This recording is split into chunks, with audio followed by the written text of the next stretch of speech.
Ahora sí. Bueno, buenas tardes a todos, a todas. Bueno, agradezco la asistencia. Bueno, ya les expliqué la metodología de la clase de hoy, ¿cierto? Que va a tratar, como les decía, comentar los distintos autores de la literatura en español que elegimos, que eran 6 autores, ¿ya? A través de la presentación en PowerPoint, ¿ya? Y después, ¿cierto? En la medida que vayamos hablando de los autores, la idea es que ustedes vayan comentando sus trabajos, sus interpretaciones, ¿ya? Muy bien, ahora voy a compartir pantalla, ¿ya? Para que podamos ir revisando juntos las actividades, ¿ya? Lo otro entonces, es muy importante que hoy día participen, ¿ya? A través, ¿cierto? De su análisis, de sus interpretaciones, ¿ya? Muy bien, ¿ya? Como les comentaba, yo ya revisé las actividades, así que ya les envié su resultado a Classroom en relación a las actividades que me enviaron esta semana. ¿Ya? Muy bien. Les voy a compartir pantalla entonces. ¿Ya? Ahí deberían aparecerles, ¿cierto?, la presentación, ¿ya? Dice así: autores de poesía en lengua española, ¿ya? Como les comentaba, se llama la presentación de poesía en lengua española y no españoles, porque uno de los 6 autores que revisamos era Octavio Paz, y él es de nacionalidad mexicana, ¿ya? Pero lo revisamos sobre todo, bueno, si bien todos estos autores eran mencionados en el ensayo de Joseph Brodsky, ¿cierto? La idea era más bien, cierto, también conocer estos autores, que en el caso de Paz, él es Nobel de literatura, entonces era importante por ese lado conocerlo, ¿ya?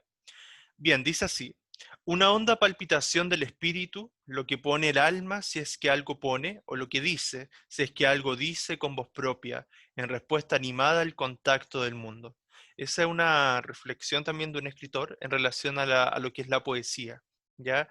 La poesía como una honda palpitación del espíritu, ¿verdad? Si ustedes se fijaron y pudieron leer alguno de los poemas, pero que hayan leído más que uno, ¿ya?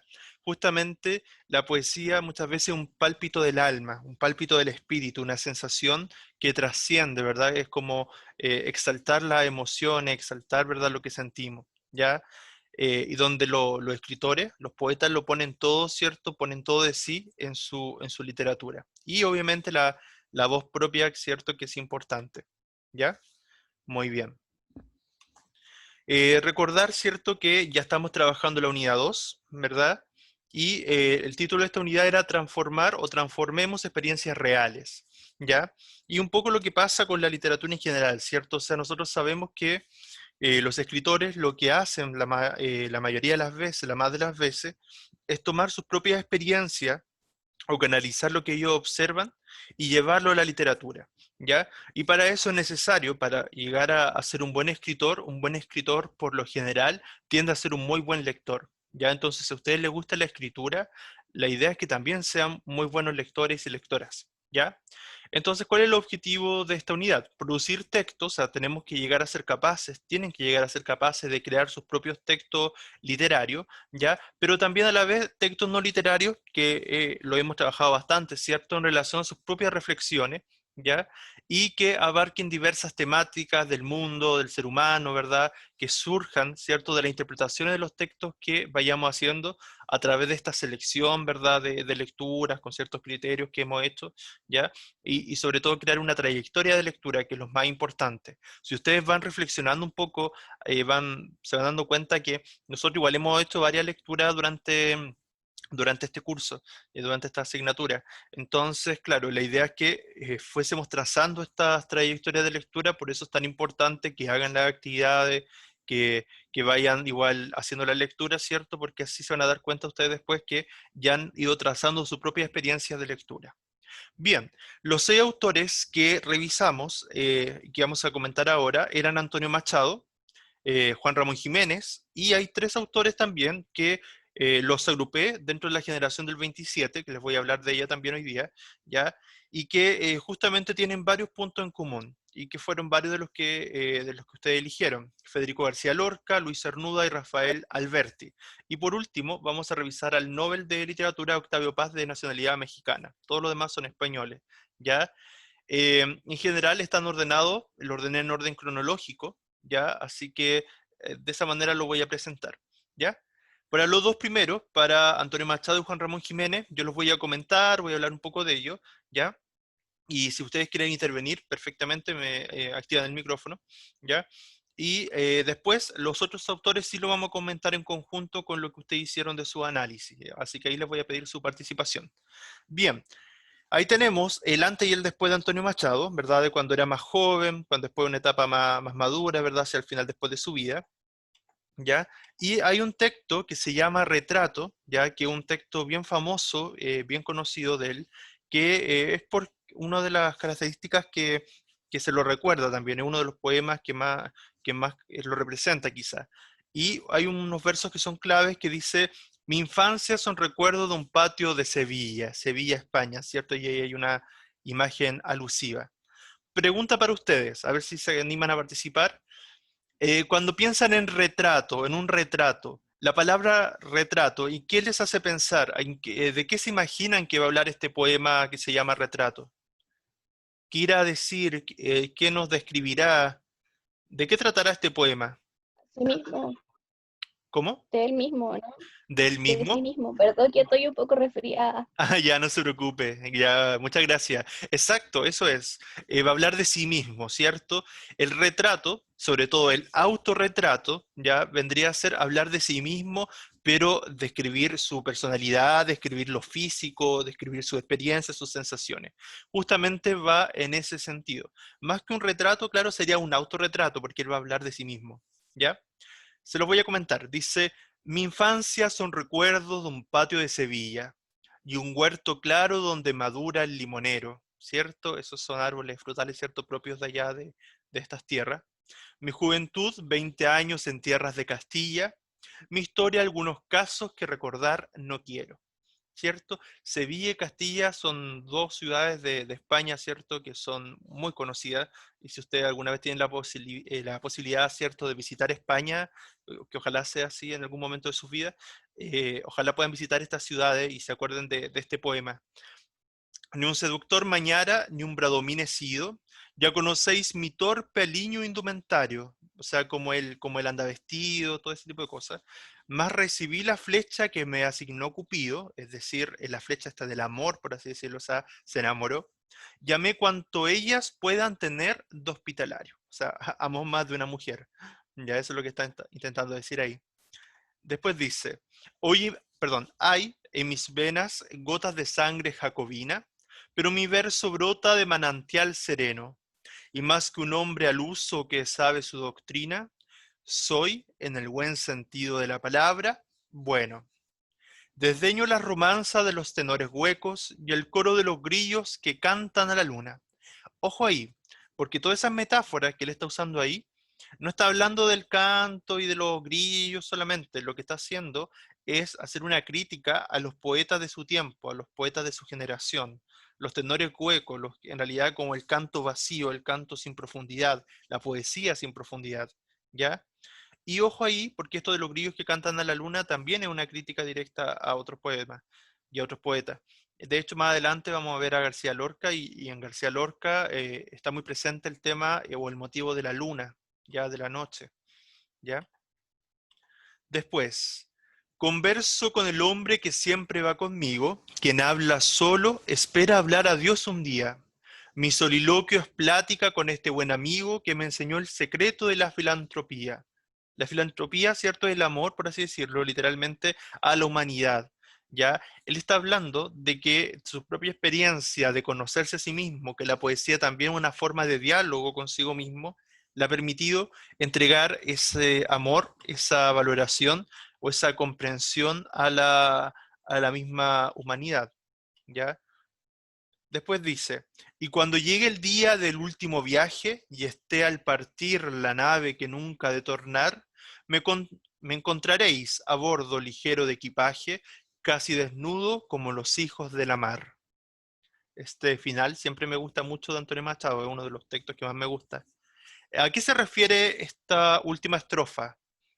Y cuando llegue el día del último viaje y esté al partir la nave que nunca ha de tornar, me encontraréis a bordo ligero de equipaje, casi desnudo como los hijos de la mar. ¿Cómo interpretan esta última estrofa de este poema? ¿Qué podrían decir? Puede ser como la muerte, ¿no? Exacto, ¿verdad? Cuando llegue la muerte, porque como hemos visto en muchos escritores, cierto que sobre todo de corte más existencialista, que ellos reflexionan mucho sobre la muerte y para bien o para mal, bueno, la muerte es parte de la vida misma. Entonces, claro, todos reflexionan, todo escritor yo creo probablemente ha reflexionado en algún momento en relación a la muerte. Sí, justamente, o sea, que él espera que el día de su muerte pueda partir tranquilo, tal como vino al mundo en el fondo. ¿Ya? Muy bien. Eso respecto al poema, ya después cualquier cosa podrían ir comentando igual. Voy a leer un poco de su biografía. Él nació en Sevilla en 1875, entonces finales del siglo XIX. Él, como gran parte de los escritores de esta época, sobre todo en España, pertenecía a las clases un poco más altas, en este caso la burguesía, ya, de finales del siglo XIX, y él venía de una familia ya de intelectuales, y obviamente de gran bagaje intelectual, como fue su abuelo, que llegó a ser rector de la Universidad de Sevilla, y también su padre, Antonio Machado Álvarez, ya que tiene el mismo nombre de él, también fue un estudioso del folclore popular, y allá en España el folclore popular, el folclore, por así decirlo, la literatura que habla de los propios pueblos de allá, era mucho más llamativa, era bien estudiada. ¿Ya? Él junto a su hermano Manuel, Manuel Machado, ambos van a ser muy conocidos, ambos son escritores, ¿ya? Entonces, y de hecho trazan juntos varios momentos de su vida y ellos van a relacionar con varios intelectuales de la época, ¿ya? Bueno, él obtuvo después el título de bachiller a los 25 años y ahí, ¿cierto? Después de eso, él viajó a París, ¿verdad? Acompañado con su hermano Manuel. Y es en este viaje a París, ¿cierto? Es donde él se familiariza con estos otros intelectuales y él va a trabajar como traductor junto a su hermano en una editorial que se llama Editorial Garnier, ¿ya? Y ahí conocieron también a través de su lectura a los simbolistas franceses. Los simbolistas son escritores, sobre todo de poesía, que como el nombre lo dice, trabajan mucho con los símbolos, ya con esta forma de ver la literatura de una manera mucho más interpretativa.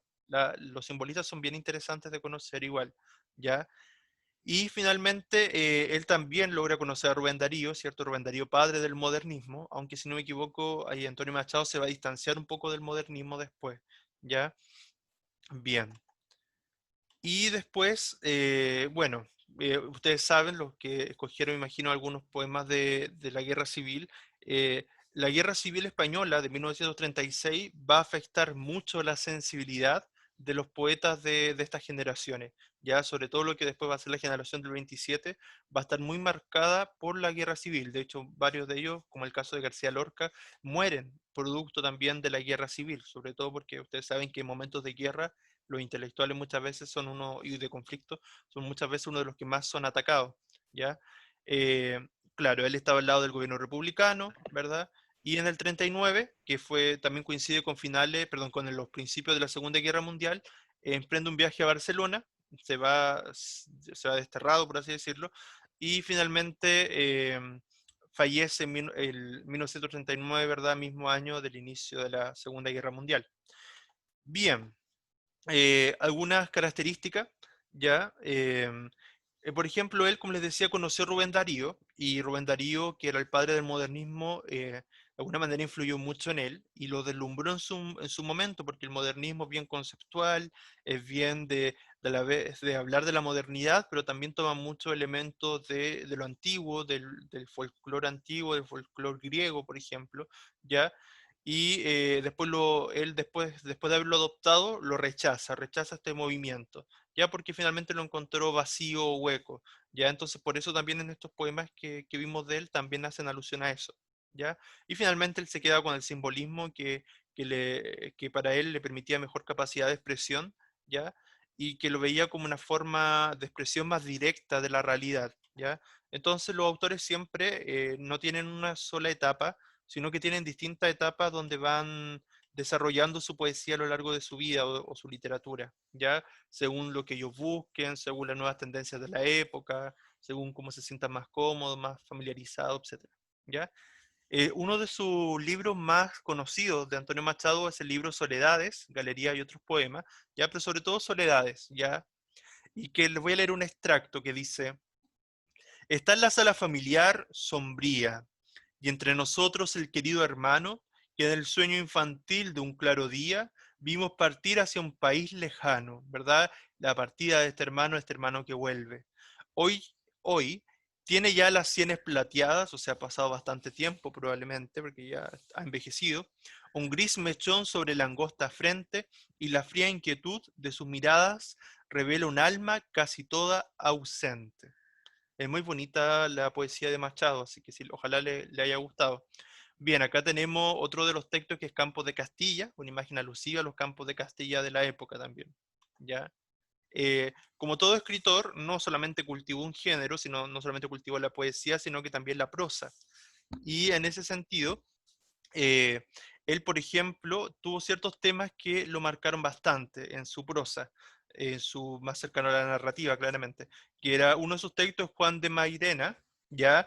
Y que dice, una de sus frases dice, por mucho que valga un hombre, nunca tendrá valor más alto que el de ser hombre, ¿ya? Ese corte como más también existencial, corte también de cuestionarse un poco, ¿cierto?, al ser humano, ¿ya?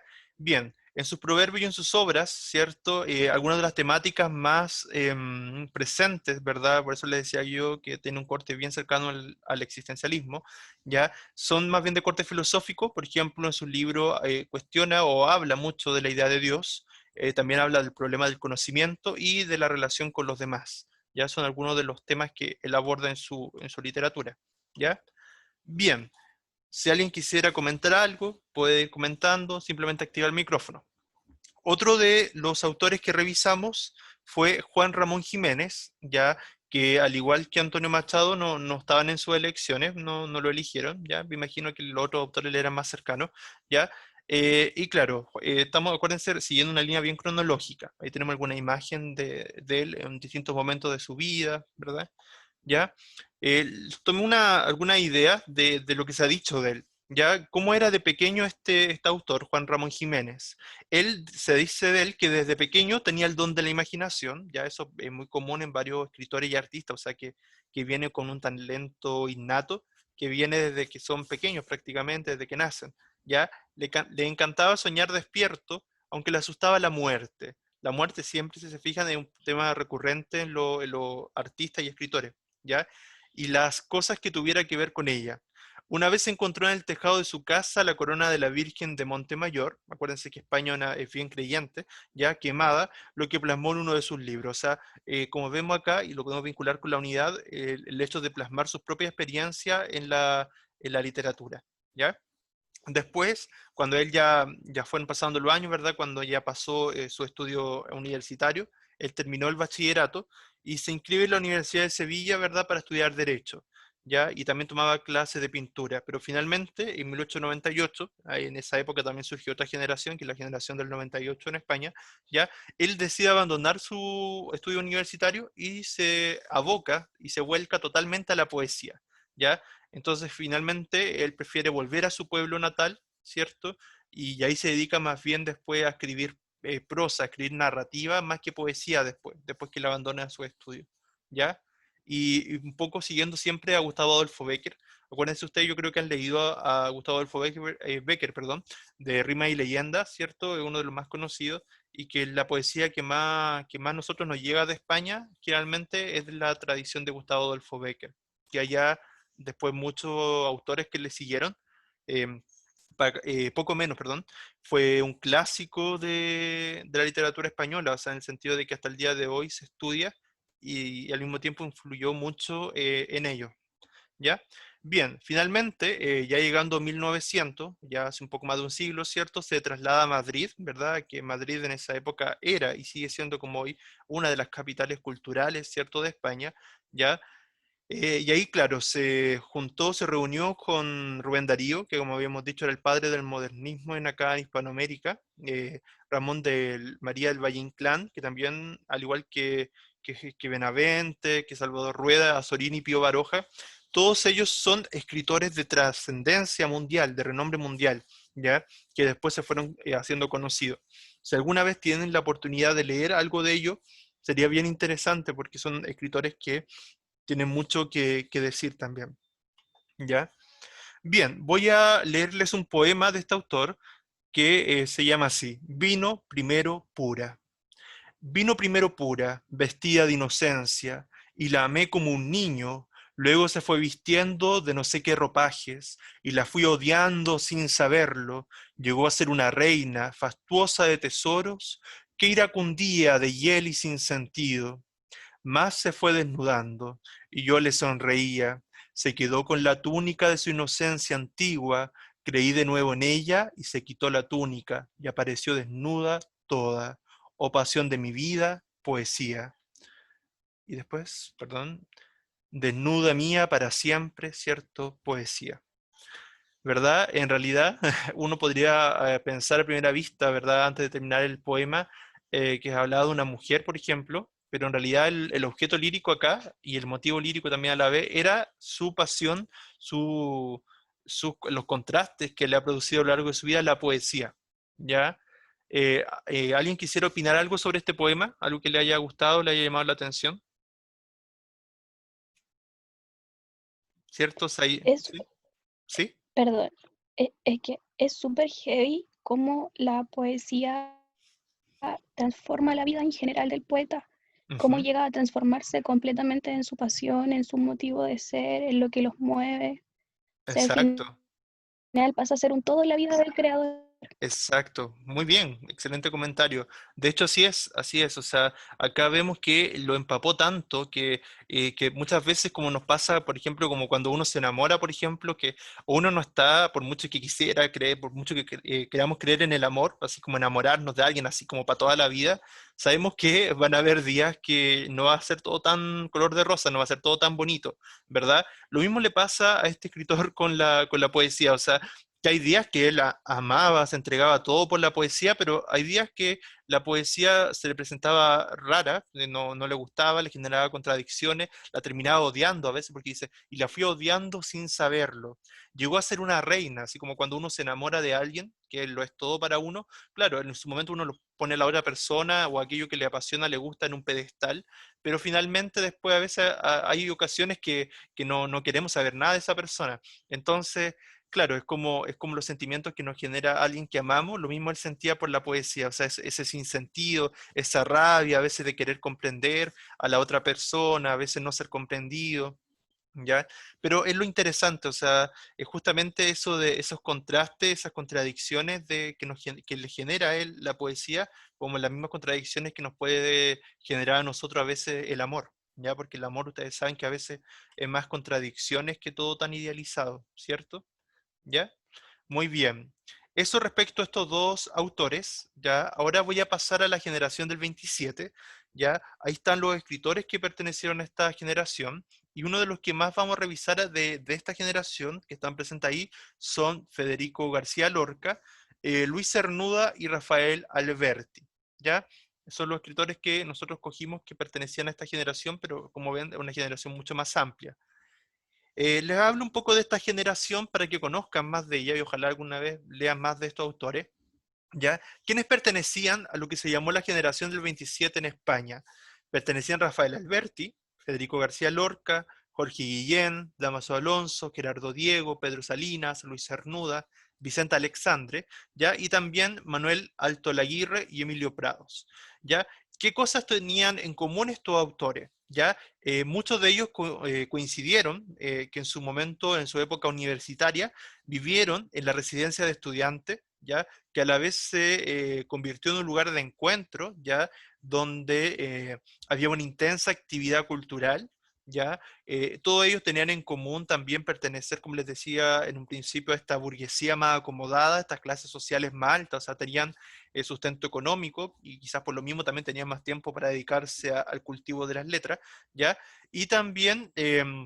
a la vez tenían posturas políticas súper claras, o sea, los intelectuales en España, sobre todo en esta época, acuérdense que después ya viene esta, esta guerra, ¿cierto?, en España, ¿cierto?, la Revolución Española en 1936, ¿verdad? Viene entonces justamente a generar estas tendencias políticas más liberal, ¿verdad?, más de izquierda, ¿verdad?, un pensamiento mucho más liberal, ¿verdad?, en relación a lo republicano, ¿ya?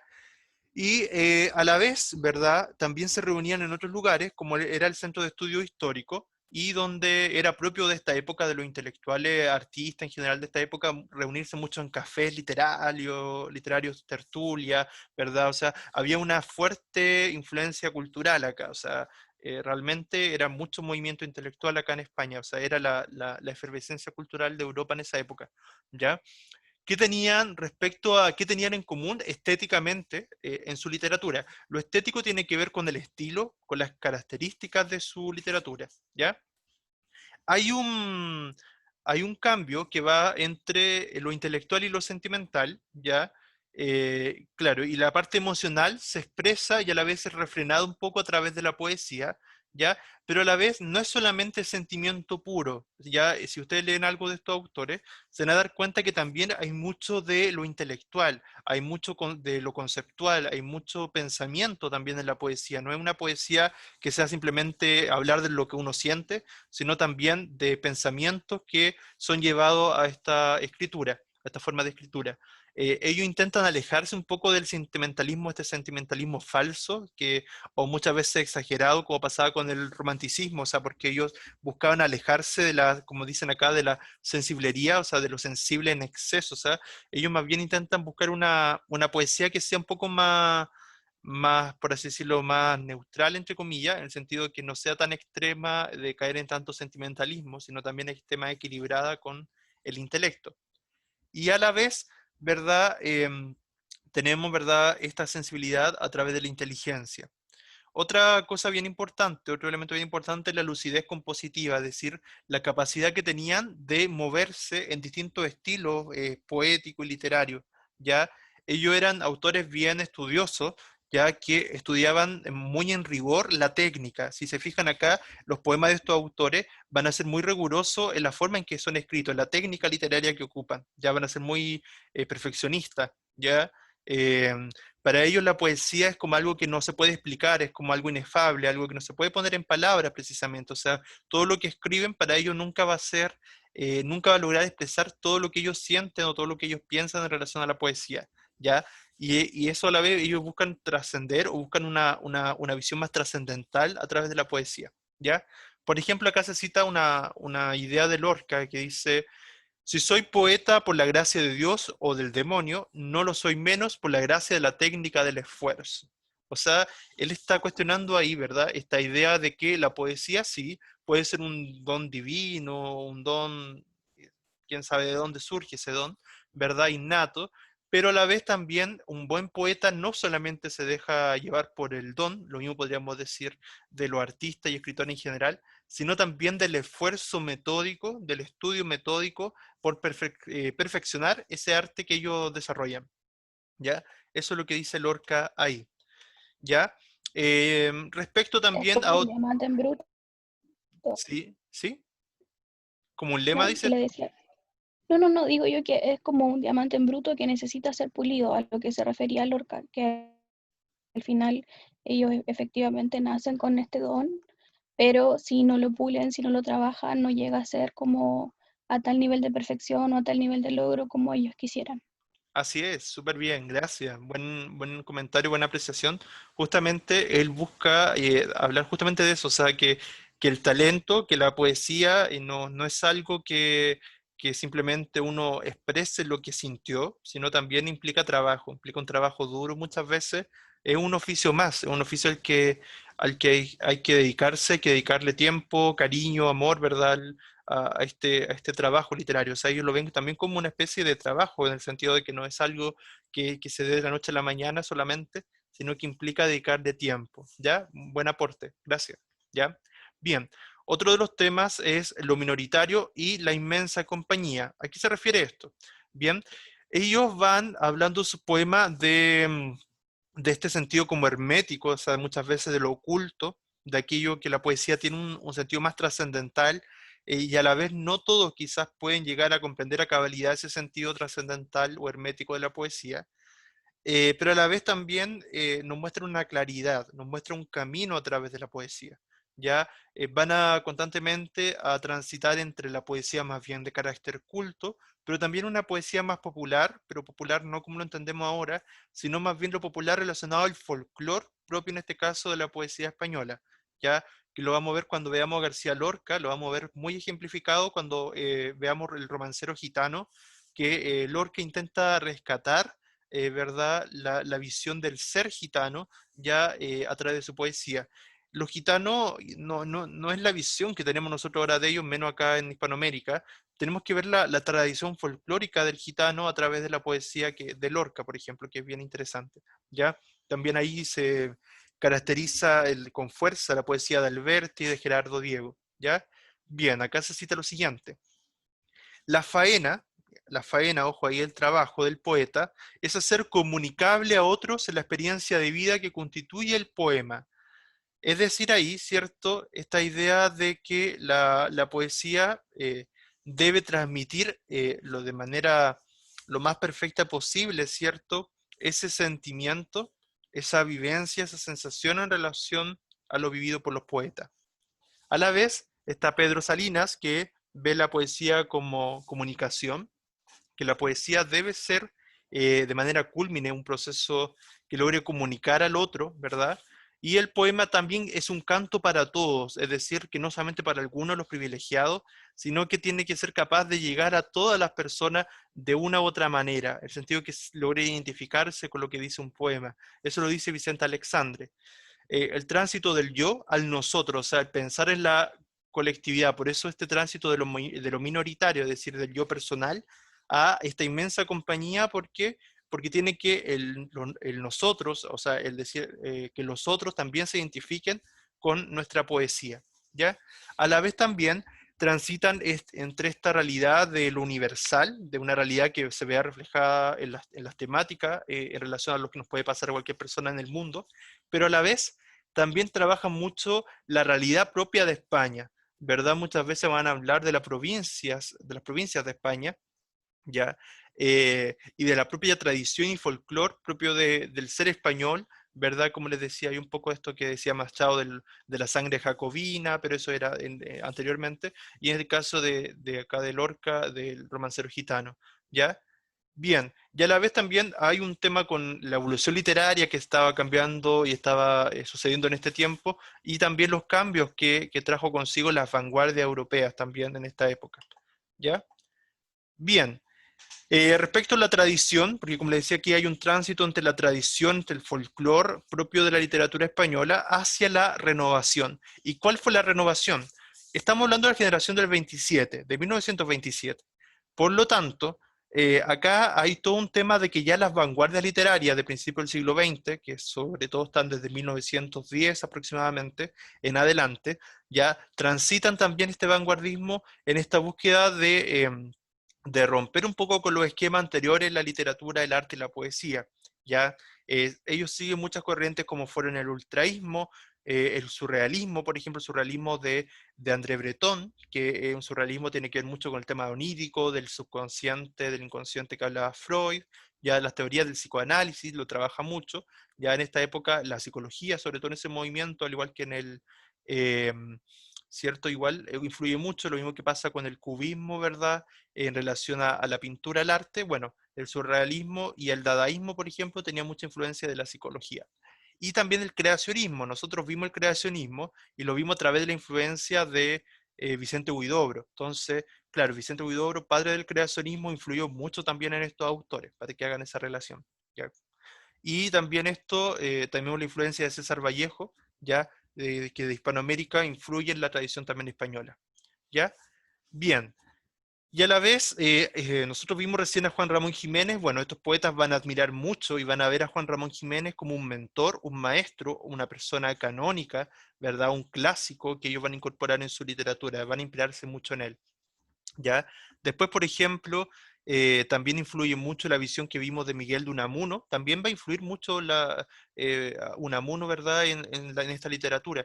Ya Antonio Machado, que vimos recién, también influye mucho en esta generación, Rubén Darío, padre del modernismo en Hispanoamérica también, y van a volver a revalorizar a estos poetas más bien barrocos como era Góngora del siglo de oro. ¿Ya? Bien, y obviamente Becker siempre estaba presente con su rima y leyenda y su poesía, una poesía romántica, ¿ya? Y finalmente, inclusive Luis Cernuda, que lo vamos a revisar ahora, él incorpora, habla, ¿verdad?, uno de estos poemas de Becker, que lo hace una intertextualidad, que se llama Donde habita el olvido, ya que el nombre de uno de los poetas de Becker también. Bien, eso como muy en general, para comprender un poco de estos autores y que lo conocieran mucho más. Ahora sí, les voy a pedir que participen, ¿ya? Cuando termine de hablar de Federico García Lorca, ¿ya? En el caso de Federico García Lorca, bien, él en general es un poeta que nació en 1898, justo cuando se instaura la generación del 98, y muere asesinado, acribillado, en 1936 en la Guerra Civil Española. Como les decía aquí, muchos intelectuales dieron su vida o perdieron su vida en esta guerra, ¿ya? Estudió filosofía y letras.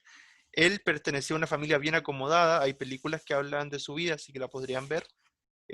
También perteneció a esta residencia de estudiantes, que era propia de la generación del 27, ¿ya?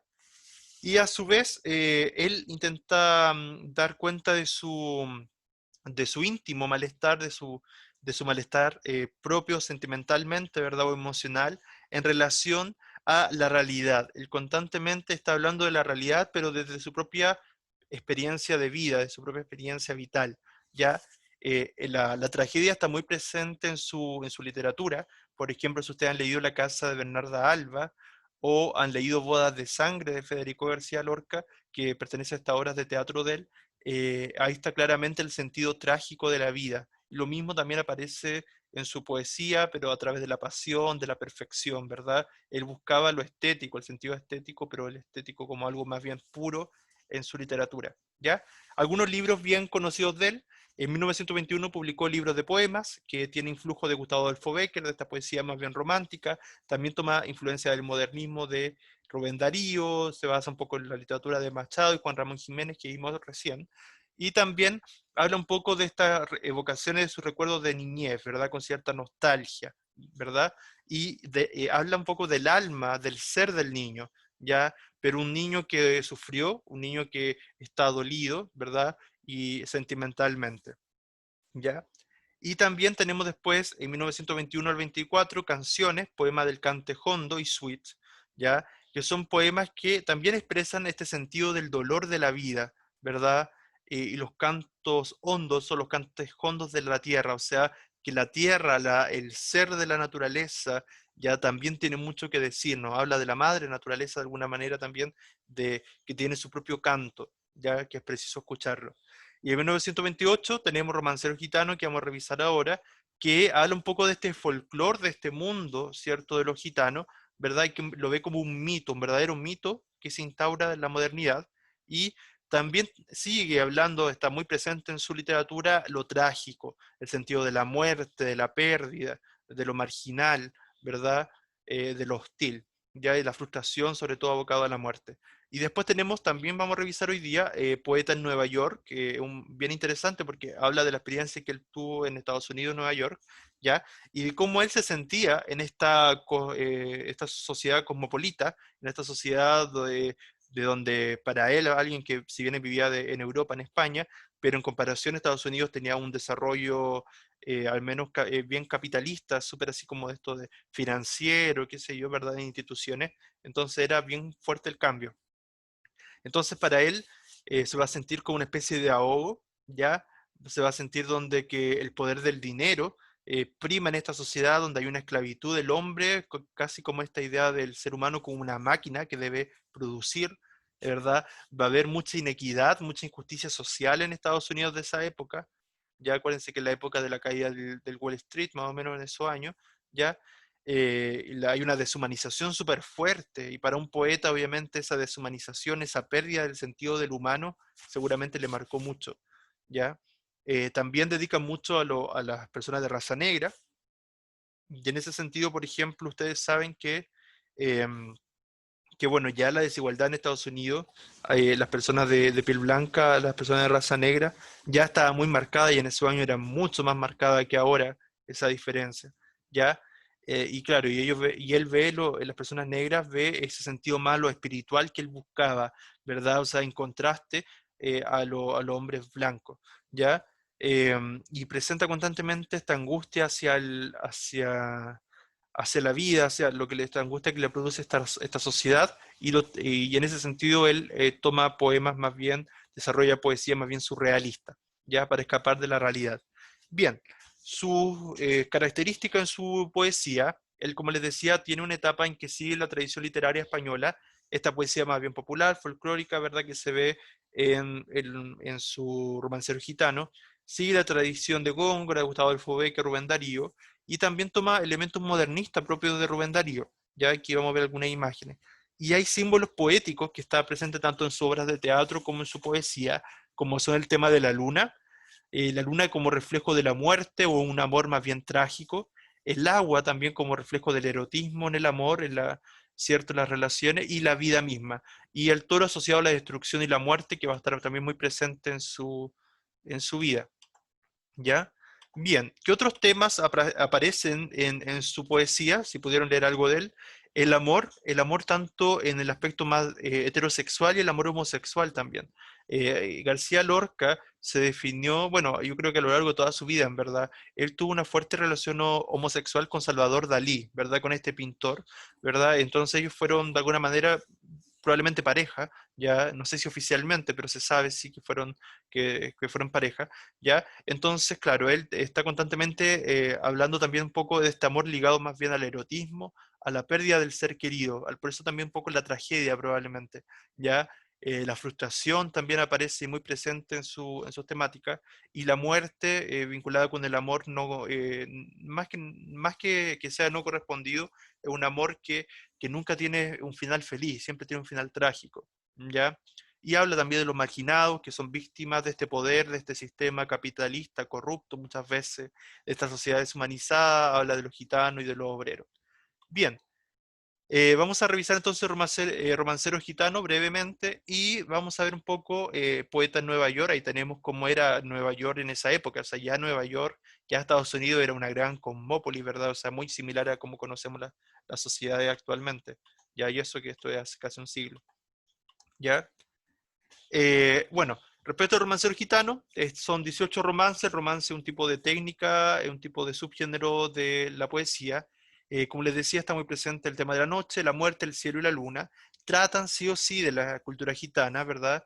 Y transcurre entre la realidad de Andalucía, que tiene una fuerte tradición gitana, y también, cierto, habla de esta realidad de manera más metafórica y casi como un mito, ¿ya? Refleja también las penas, ¿verdad?, de este pueblo que fue perseguido, este pueblo que ya había sido marginado socialmente y que estaba en contra de esta autoridad represiva, en contra de los gitanos, ¿ya? Sigue una poesía popular, culta también, predomina el octosílabo, ¿verdad?, de versos de 8 sílabas, el endecasílabo de 12 sílabas, el alejandrino, que son 14 sílabas, y el verso libre. Y su estilo aparecen muchas personificaciones, metáforas dentro de las figuras literarias, pero domina mucho el sentido, ¿verdad?, en la búsqueda sensorial, y hay muchos estribillos, como son romanceros, como son poesía más bien para ser recitada, cantada, tiene que haber mucha repetición de palabras o de estribillo, ¿ya?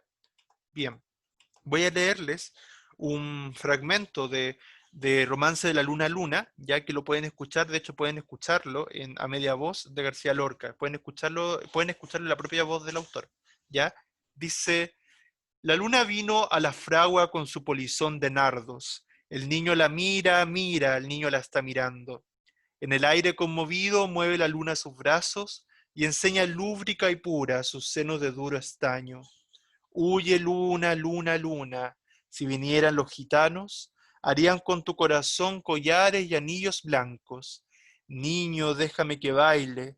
Cuando vengan los gitanos, te encontrarán sobre el yunque con los ojillos cerrados. Huye luna, luna, luna, y ya siento sus caballos. Niño, déjame no pises mi blancor almidonado, ¿verdad? Ahí está dialogando con la luna, ¿cierto? El jinete se acercaba tocando el tambor del llano.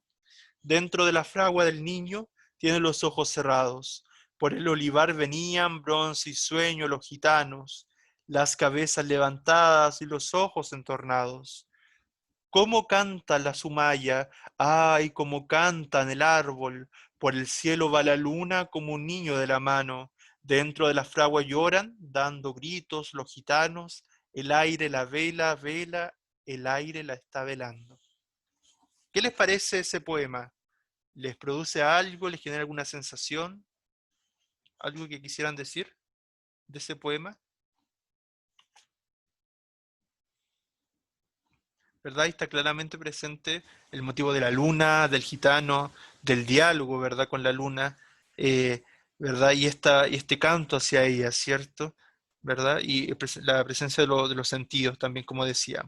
¿Ya? Ahí tenemos, ¿verdad? Una imagen que representa un poco la idea que se intenta expresar en este poema. ¿Ya? Muy bien.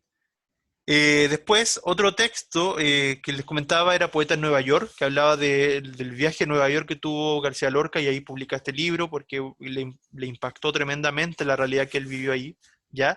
Y por eso busca una vía de escape y esa vía de escape la usa a través del surrealismo, a través de las imágenes oníricas del inconsciente. Y también aparece la ciudad moderna como protagonista, acá obviamente, ¿verdad? Esta modernidad que te abruma, ¿verdad? Sobre todo para alguien que venía de una provincia, ¿ya?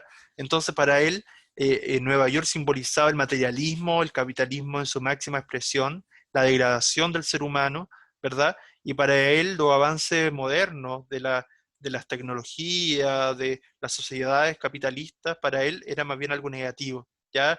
Entonces él siente un profundo dolor, ¿verdad? Entonces intenta denunciar también esta injusticia hacia las personas de raza negra, ¿verdad? Esta xenofobia también que había en esa época y la opresión que recibía este pueblo. Ya.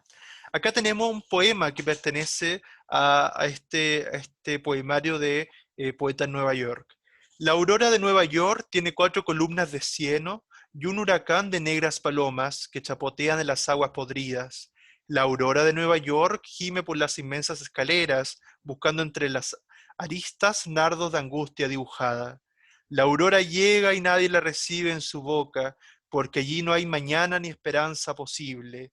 A veces las monedas en enjambres furiosos taladran y devoran abandonados niños. Los primeros que salen comprenden con sus huesos que no habrá paraíso ni amores deshojados. Saben que van al cieno de números y leyes, a los juegos sin arte, a sudores sin fruto. La luz es sepultada por cadenas y ruidos, en impúdico reto de ciencias sin raíces. Por los barrios hay gentes que vacilan insomnes, como recién salidas de un naufragio de sangre. ¿Verdad? ¿Le impacta, le llama la atención alguna de las imágenes que describe este poeta? ¿Le llama la atención? ¿Les dice algo, no? Sí, de hecho es como que cuando menciona la aurora, es como que la ciudad en general eh, tuviese sentimientos tristes de abandono, de soledad, de desinterés, de pobreza a nivel sentimental, de cero empatía.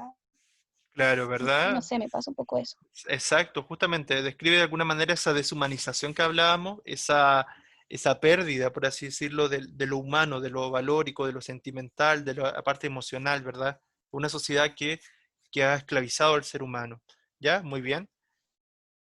Bueno, como los temas que mencionábamos, estaba en la ciudad, si bien es una ciudad que tiene un confort en el sentido del desarrollo social, las comodidades, ¿verdad? Y esta sociedad de lujos, de hoteles, de bares, de cine, de los nuevos inventos para la época, que era el teléfono, la llegada de la radio, que la llegada del automóvil en esta época, los transportes, ¿verdad? Los transatlánticos, el avión, o sea, una época de revolución industrial radical en Estados Unidos y que fue la cuna del capitalismo hasta el día de hoy, ¿verdad? Entonces para él es, si bien que suele fascinar esto, para él le genera contradicciones, ¿verdad? ¿Por qué? Porque esto genera moda, genera falsas costumbres, genera una falta de libertad del individuo, ¿verdad? Eh, porque hay una libertad sexual, femenina también, feminista, eh, pero para él, para el poeta lo captaba como algo negativo, ¿ya? ¿Por qué? Porque veía como que lo enajenaba a la persona, porque en una sociedad con un ritmo tan rápido, tan excesivo, ¿verdad? Que perdíamos la esencia del ser humano, ¿ya? Él lo intentaba expresar ahí, ¿ya? Y bueno, Profe, no sé ¿sí? si, Ujú, ay, ¿sí? disculpe que le interrumpa, no No, sé si dígame. sabía que de hecho en Nueva York, junto a la Estatua de la Libertad al lado, hay una isla que se llama Ellis Island, que de hecho es conocida como la isla de los inmigrantes. Porque cada Mm, vez que llegaba un barco a Estados Unidos por Nueva York, antes de entrar y permitirte la entrada a Nueva York, tenías que pasar por esta isla. ujú, Yo tuve la posibilidad de ir el año pasado y actualmente es un museo la isla y ujú. eran súper rigurosos con los exámenes. De hecho, por ejemplo, si tenías cataratas o si usabas lentes no te dejaban entrar. Creían que eso Wow. era como casi el estilo de lepra. Era muy, muy, muy extenso todos los requisitos que tenías que tener para poder entrar y si no mal recuerdo, eso funcionó como desde el 1880 más o menos hasta como el 1940 más o menos. Entonces Mm. igual fueron hartos años Pero en los que estuvo actualmente, eso funcionando y era muy discriminatorio. actualmente, Actualmente es un museo. ya, qué bien. Entonces, pero ahora es abierto a todo público, ¿o no? Sí, es abierto a todo público. De hecho, Ya, cuando uno, por ejemplo, toma el ferry para ir a la Estatua de la Libertad, una de las paradas es Ellis Island. Es súper interesante y te cuentan todo. excelente. Por Buen suerte, dato, buen dato. está en varios idiomas, así que igual en ese Gracias por el tiempo dato. era como súper heavy la discriminación con el inmigrante. Exacto, ¿no? Y bueno, hasta el día de hoy, si ustedes han visto las noticias en Estados Unidos, hay una fuerte discriminación racial, xenofóbica hacia las personas de raza negra, que ya por mucha, bueno, porque también hubo un tema de esclavitud también en en algún momento, pero ahora, claro, ahora ya no, pero la esclavitud ahora está también permeada de otras formas, está permeada en el sentido de la explotación laboral, los malos tratos, mucho, así como en otros países, pero ahí está muy palpable las personas de raza negra, si lo han visto en películas, por ejemplo, viven mucho en guetos, viven en estas especies como de, no campamento al estilo chileno, pero sí en lugares que son zonas de residencia de personas de raza negra y son zonas de empobrecidas, zonas mucho más precarias, entonces hay una clara desigualdad económica, racial en Estados Unidos. Y también en los migrantes en general, al latino en general. Entonces, y eso cada vez se potencia más. Entonces, es una sociedad que si bien muestra ese sueño americano para algunos, también refleja mucha desigualdad. ¿Ya? Yo no he tenido la suerte, no sé si suerte, pero no he tenido la posibilidad de ir a Estados Unidos aún. Quizá algún día espero ir. Sí he recorrido Latinoamérica y Latinoamérica me ha encantado, reencantado con muchas cosas de su naturaleza, de su paisaje y su cultura sobre todo, pero no sé si voy a encontrar lo mismo en la cultura norteamericana. Probablemente no, porque ellos mismos se han encargado de perder ese No vale la folclore, pena, profe. pero vale la pena, ya, ya, lo voy a No, tener. no vale la pena. Ah, no, no vale la pena. Ah, ya, ya, ya, ya, ya. Está bueno saberlo. Igual iría como para conocer, pero no es algo que me apasione. Prefiero mil veces algún día conocer Europa. Pero bueno, ahí habrá que ver. Pero la invitación siempre a conocer otros lugares y bueno. Bien, ahí tenemos una imagen bueno, de estos poetas y tenemos, mire, si se fijan, ahí está García Lorca y al lado, la persona que lo está abrazando es Salvador Dalí. ¿Ya? Ellos, como le decía Salvador Dalí, el pintor, eran pareja, entonces ahí ellos tenían una relación homoerótica, ¿ya? Entonces, un poco dentro de las historias de él. Antes de pasar al próximo autor, ya yo les dije que necesitaba en este momento, no, que estamos como muy en la hora, pero las personas que quisieran comentar un poco las personas que hicieron de García Lorca, los que escogieron a García Lorca, que pudieran comentarnos algunos de sus poemas, ya, a ver, ¿quién trabajó García Lorca? Fue Martín Barraza con Catalina Aguilar, trabajaron a García Lorca, también lo trabajó Benjamín Olivares. Son las tres personas, y sí, son las tres personas que trabajaron a García Lorca. No sé si alguno quisiera o alguna quisiera comentar algo de su poesía. ¿Están acá? ¿Catalina Aguilar está?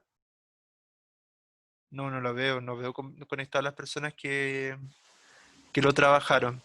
Ya. Bueno, pero después espero que el próximo sí lo puedan comentar, ¿ya? Bueno, de todas maneras, igual revisamos poemas de él. ¿Ya? Vamos a pasar al siguiente.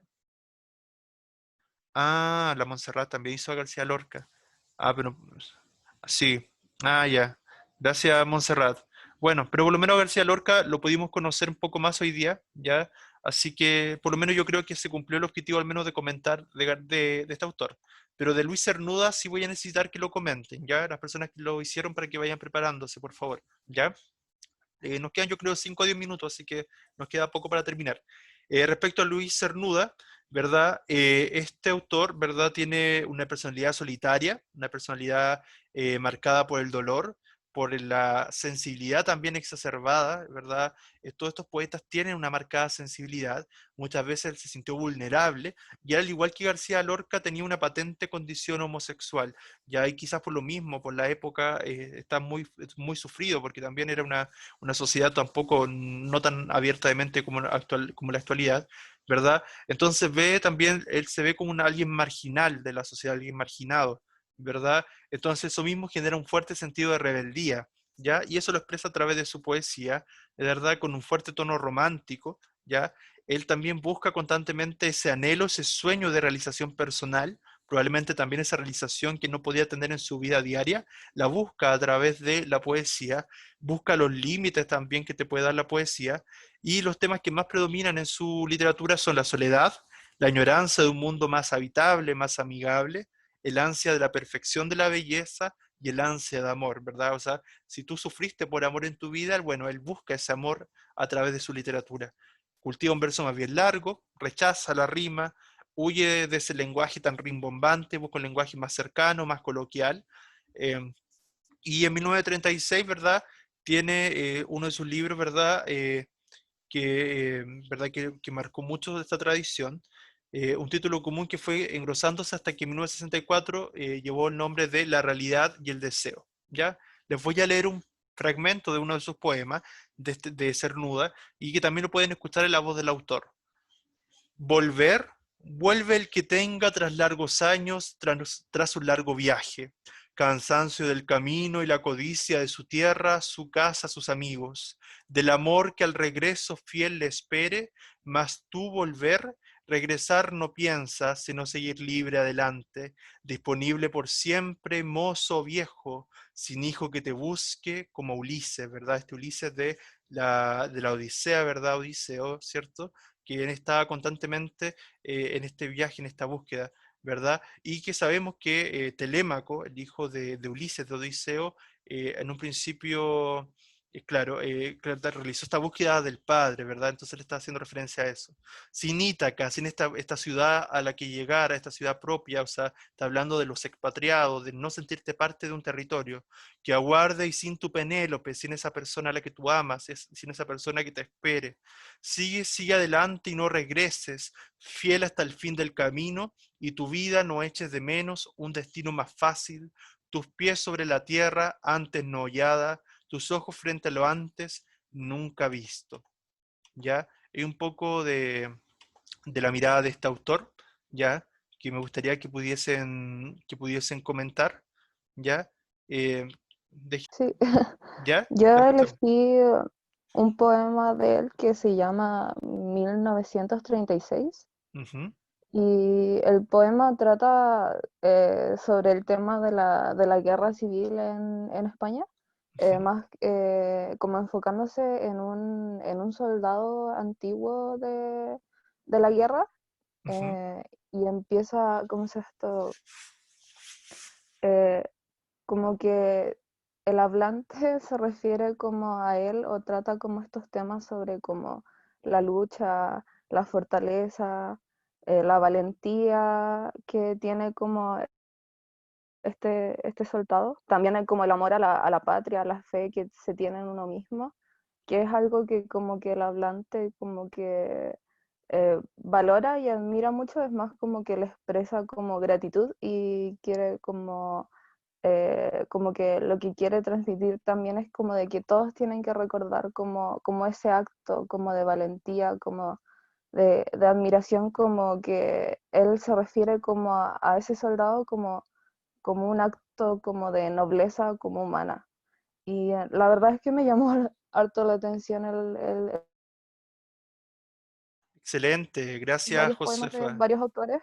¿Ya? Sí, eh, fue el que me llamó más la atención por como los temas que trataba, no sé, me gustaron mucho, me atrayeron mucho, como eso como de la lucha, de la valentía, como esos temas en especial me gustó. También me gustó mucho que que como que sentía que como que estaban como narrando una historia, pero como que no quitaba como ese lenguaje como poético de transmitir como sentimientos y esa sensibilidad que como que lo hizo como para mí como mucho más como completo en ese Excelente. sentido. Sí, y también hay como una parte en especial que me gustó harto, que Si quieres, habla como... si lo tiene ahí, lo puedes leer, o un fragmento, Ah, si lo tiene sí, ahí. Ujú. sí, son unas dos estrofas que me gustaron que dice así, que aquella causa aparezca perdida, nada importa, que tantos otros, pretendiendo fe en ella, solo atendieron a ellos mismos, importa menos, lo que importa y nos basta es la fe de uno. Por eso otra vez hoy la causa te aparece, como en aquellos días, noble y tan digna de luchar por ella, y su fe, la fe aquella, él la ha mantenido a través de estos años, la derrota, cuando todo parece traicionarla. Más esa fe, te dices, es lo que solo importa. Como que me gustaron, esa fue como esas dos estrofas fueron como la mayor razón de por qué elegí ese poema, porque como que me dio mucho sentido y también como que me sentí como media identificada como en esas estrofas sobre refiriéndose como hacia la fe en uno mismo, que siento que tienen como mucha razón como esas dos estrofas, porque realmente si quieres como lograr algo, no importa como cuántos obstáculos hayan, lo más importante es como tener la fe en uno mismo, más que gente alrededor tenga como fe en ti, porque si quieres como lograr algo, realmente tienes que tener como esa como convicción de que tú lo puedes lograr y de que lo vas a lograr. Eso fue como una de las mayores razones de por qué lo elegí y por qué me gustó como tanto ese poema. Excelente, Josefa. Muchas gracias, muchas felicidades. De verdad, o sea, de verdad te pasaste con el análisis. De verdad que, bueno, en realidad no tendría mucho más que complementar porque tú yo creo que lo explicaste muy bien. Ya, soy de la idea de que todo poema, todo texto hay que entenderlo dentro de su contexto. La invitación es a conocer un poco más de la Guerra Civil Española de 1936 porque marcó fuertemente a los intelectuales y escritores de esta época. Y lo interesante también es que estos poemas que siguen trascendiendo, que siguen llegando hasta nuestros días, uno después lo interpreta de distintas maneras. Y la forma en que lo interpretamos muchas veces puede escapar un poco al contexto de ello, pero lo interesante es que nos dejen algo, nos dejen un mensaje, nos transmitan esta experiencia que tú contabas de creer en uno mismo, independiente de los obstáculos, a la fortaleza, de creer inclusive cuando la sociedad no crea en ti, tú creer en ti mismo.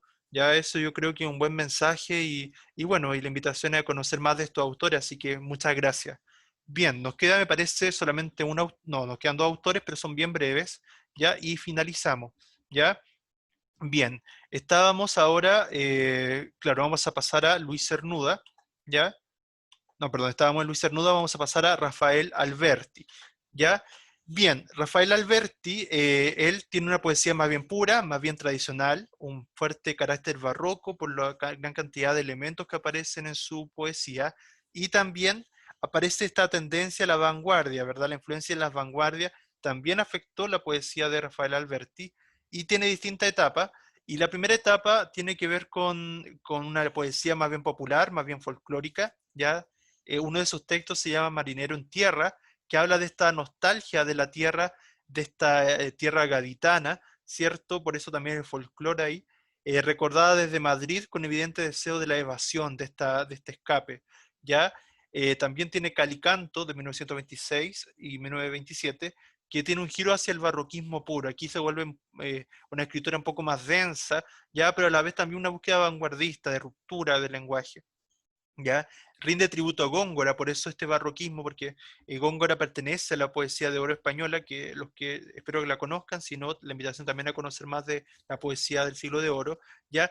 Ocupa el soneto es una forma métrica por antonomasia, ¿cierto? Que es muy efectiva en la musicalidad, los sonetos son muy bonitos y no son fáciles de hacer, ya que tienen ciertos tercetos, cuartetos, ¿ya? Y también busca el romance, o sea, él trabajó mucho con la métrica, y debe ser bien interesante. interesante. Y sobre Los Ángeles, en 1927, donde aquí sí influye las vanguardias, influye mucho el surrealismo, lo onírico, los sueños, ¿verdad? El inconsciente, y busca esta búsqueda más bien interior, ¿ya? Y donde tiene este sentido del, que es como el poeta, ¿verdad? Que ha sido expulsado de ese paraíso perdido, ¿verdad? Y que ahora busca volver quizá, ¿verdad? Y está en este mundo más bien caótico, este mundo sin sentido, o sea, como que el poeta fuera una persona que no pertenece o que no es perteneciente a esta sociedad, a este mundo, ¿verdad?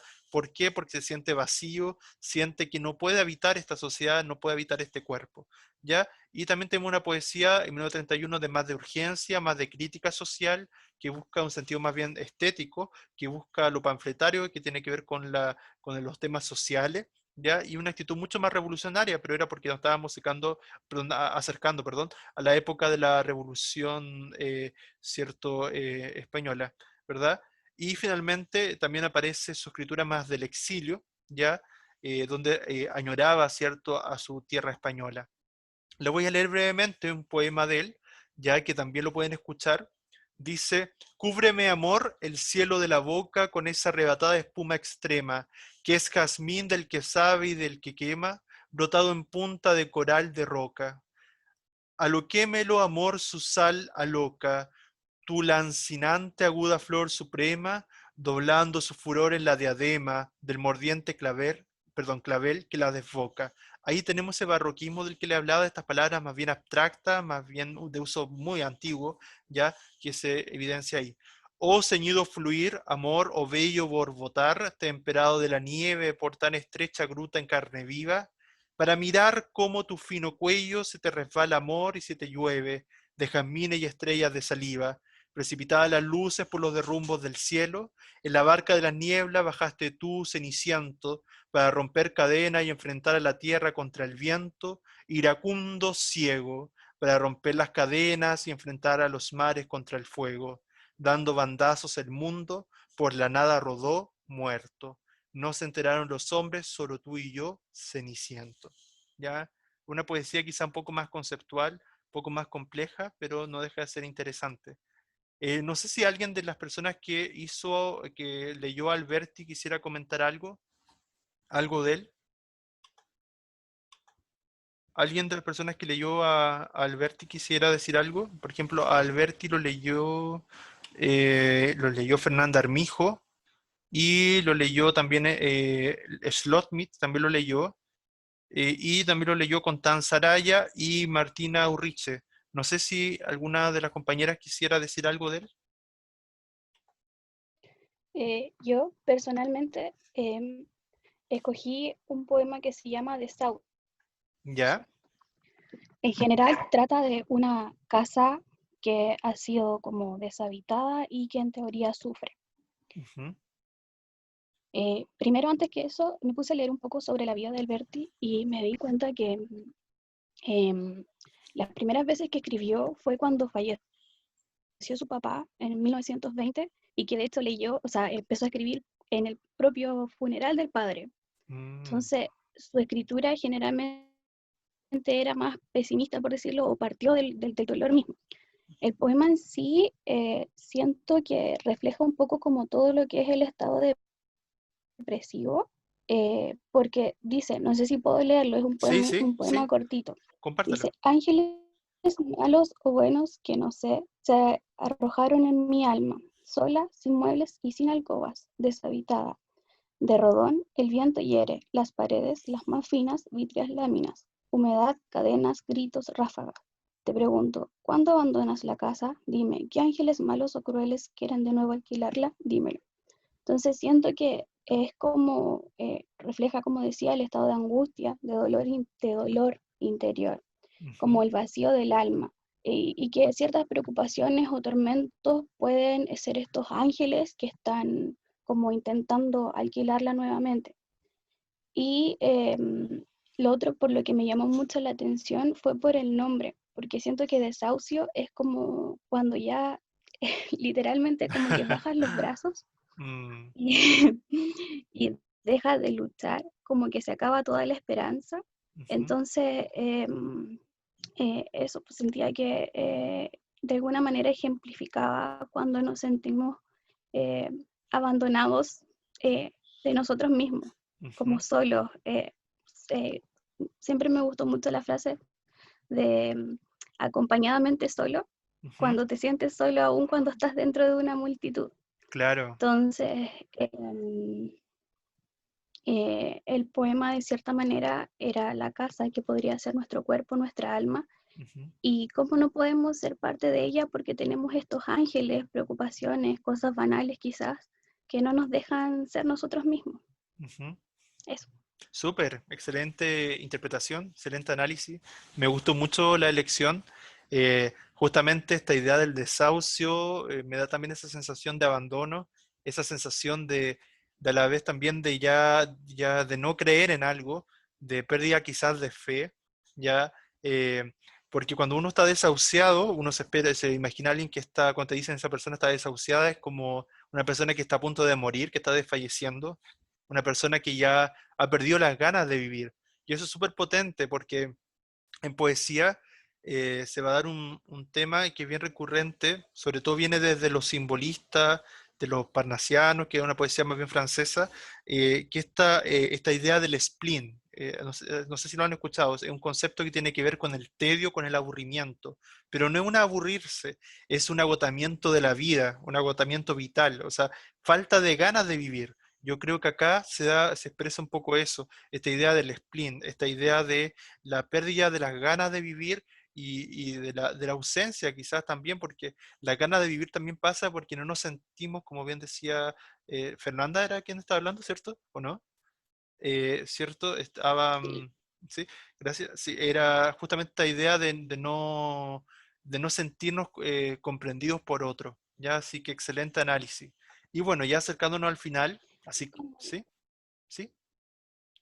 Lo que pasa es que quería decir una palabra y que se me olvidó todo el rato que hablé, que era resignarse. Eso era, que desahucio para mí es cuando te Exacto, sí. resignas a la vida, te resignas a todo en general. Eso. Ujú. Súper bien, muy bien, sí, lo ejemplifica súper bien. Gracias. Eh, Agradezco también la conexión, agradezco que estén acompañándonos hasta el final, así que nos queda el último autor, que es Octavio Paz. Y él no podíamos dejarlo sin nombrarlo, porque Octavio Paz es un autor de renombre mundial que ha sido traducido a diversos idiomas. ¿Por qué? Bueno, por la calidad de su escritura y también porque él obtuvo el Premio Nobel de Literatura y tomé una referencia de algunos escritores que hablaban de un poco de este poeta, ¿ya? Él falleció, bueno, ya hace un par de años, ya, el 98, pero, ¿verdad? Uno de los autores más recientes de los que revisamos para estas clases. Eh, ¿Cómo se lo define? Octavio Paz es el poeta del tiempo inmóvil, de ese tiempo que queda quieto, o del movimiento que se queda eternizado en el instante, o sea, que el poeta es capaz de tomar, ¿cierto?, la realidad y caracterizarla, representarla como si fuera una imagen en el poema. Es como si tomáramos una fotografía del instante, del momento. A eso como que intentan decir. Al leer sus poemas, el instante que se había quedado detenido vuelve a transcurrir ante nosotros por arte de magia del poema. Es bien simbólico, es bien interesante cómo se lo describe, porque se está diciendo acá que ese instante que él toma, que como si fuera una fotografía de ese momento en el poema, él la intenta, al leerlo nosotros como lectores, ¿cierto? Hacemos revivir ese instante, ese momento. Es bien bonito. Fue un autor que comenzó su obra asombrado por la influencia de poetas como Carlos Pellicer, pero más adelante descubrió el surrealismo francés, también, ¿cierto? Esta vanguardia del mundo de los sueños, del inconsciente, y conoció más adelante el romanticismo alemán, esa que después influyó en Becker, que lo apasionó. Pero el romanticismo alemán es mucho más potente todavía, diría yo. Sus poemas son artefactos hechos con intensidad literaria y con el sentido lúdico, o sea, nunca perder esa gracia, ese juego con las palabras. Son juegos poéticos que siempre se renuevan, ¿ya? Fue además uno de los más ambiciosos ensayistas de nuestra lengua, o sea, no solamente escribía poesía, sino también cultivó mucho el género del ensayo. Si quieren leer buenos ensayos para comprender mejor o para ver mejor este tipo de escritura, podrían leer ensayos de Octavio Paz. En sus libros se encuentra lo mismo la obra de Sor Juana Inés de la Cruz, que los pachucos, la literatura francesa, la pintura abstracta y el erotismo medieval. O sea, él era un vasto conocedor de todas estas culturas, estas tradiciones y visiones, entonces la plasmaba en su literatura. Muy joven, su obra impresionó a sus maestros como Carlos Pellicer o Jorge Cuesta, más adelante Pablo Neruda y a Gabriela Mistral. O sea, tanto a Neruda como a Mistral, la literatura de Octavio Paz también los marcó, ¿cierto? Les impresionó.